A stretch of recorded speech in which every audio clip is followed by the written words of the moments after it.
This has been a remarkably harmonious budget process compared to last year's.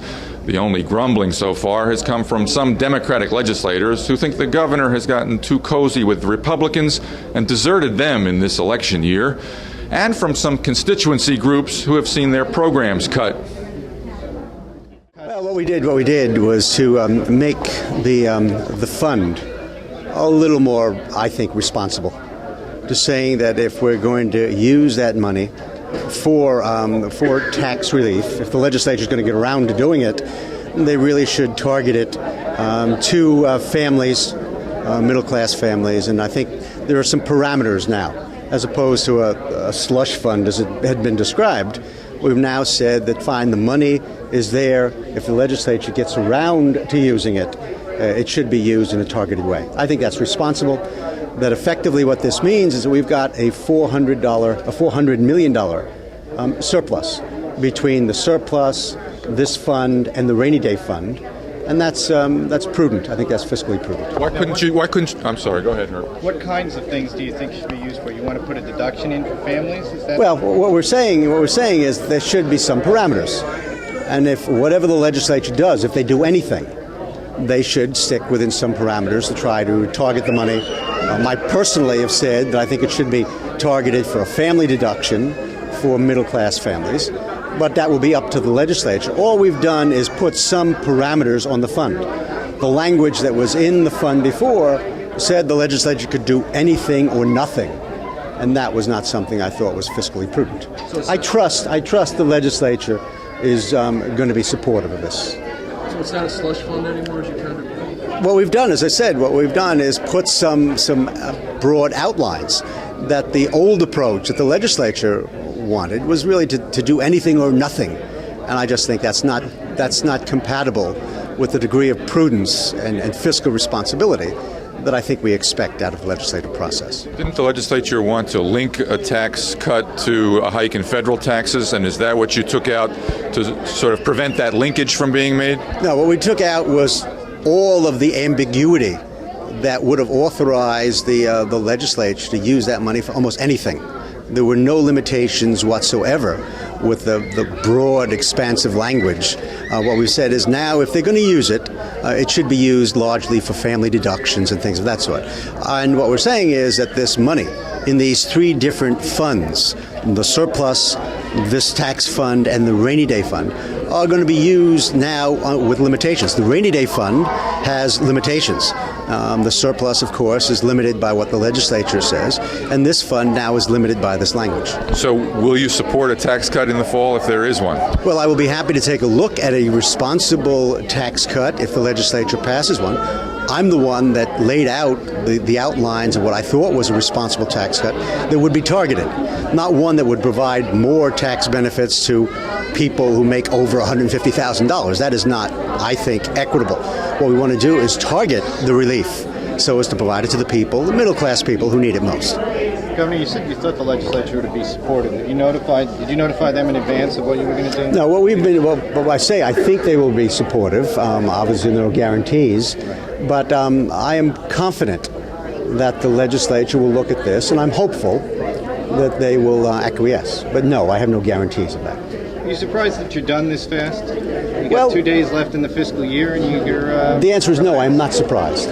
Because I think everybody learned from last year that, as I've said, the budget hell of last year served nobody's purpose, and therefore there was a conscious effort on my part, as well as on the legislative leadership's part, to have a real process of cooperation this year to get us to the point of having a budget that is very similar to the one that I submitted to them. I think it's about a 1% reduction off of what I submitted. And for the most part, the goals are able to be achieved that we wanted to achieve and that the legislature wanted to achieve. So I'm not surprised, because there was a conscious effort to try to make government work in a more cooperative way now than it had been the case in last year's budget.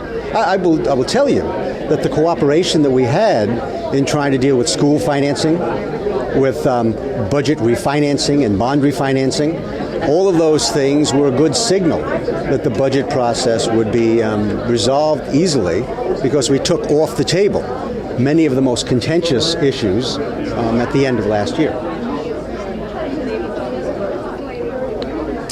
I got a couple more. Come on back, Ron. Governor, why do you endorse the spending that the Republicans put back into the budget that Democratic legislators described as pork? Well, I mean, what we're talking about, keep in mind, this is a budget that is virtually identical to the one that I submitted, with the exception of about a 1% reduction. This is a democratic process. The legislature has the role to rework my budget. I mean, if this had been last year and someone took a meat axe to the budget and tried to cut $1 billion, we would not be standing here in this nice, friendly, harmonious way. But that's not what happened. And again, the nature of the process is that you try to reconcile differences. I don't think you can come much closer to being totally compatible with the budget than a 1% reduction. So the goals that I wanted to achieve, creating jobs, that's going to happen out of this budget.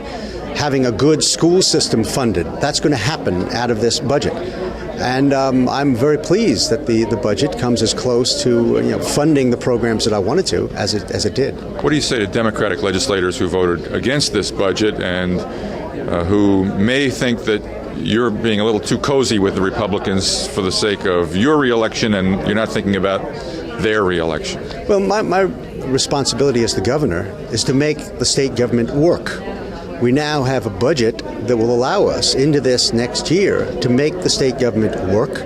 The economy is starting to come back as a result of decisions that many of those Democratic legislators made in an earlier time that was tough to have to deal with. So they can derive a great amount of satisfaction out of the fact that the decisions that they made that were not universally applauded in the beginning are now resulting in the fact that this year the biggest dilemma that we had was what to do with the surplus.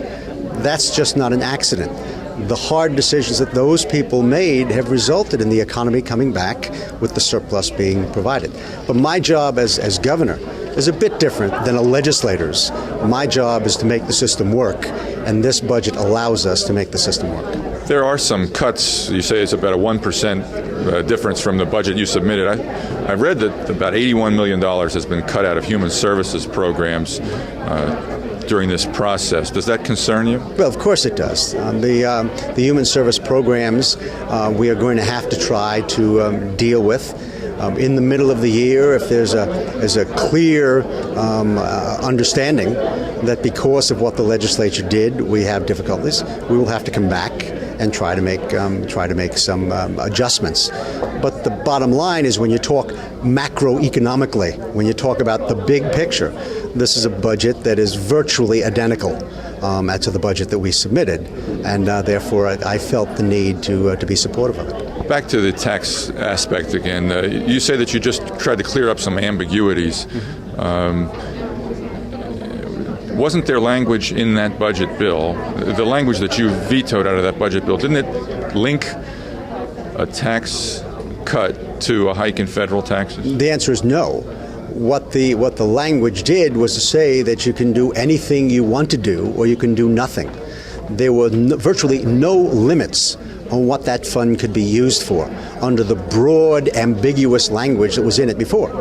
In the interest of fiscal prudence, in the interest of fiscal responsibility, what we've done is to draw some outlines and some limitations on this bill so that it would not be a slush fund, as some have described it, so that it would be something that would be used, if it was going to be used, for fiscally responsible purposes. Might you propose some use for it in the next 2 months? Well, perhaps. I mean, the legislature said that they want to come forward with some middle class tax relief. I will look at what they want to do, particularly now that there are some reasonable parameters within which they are required to act.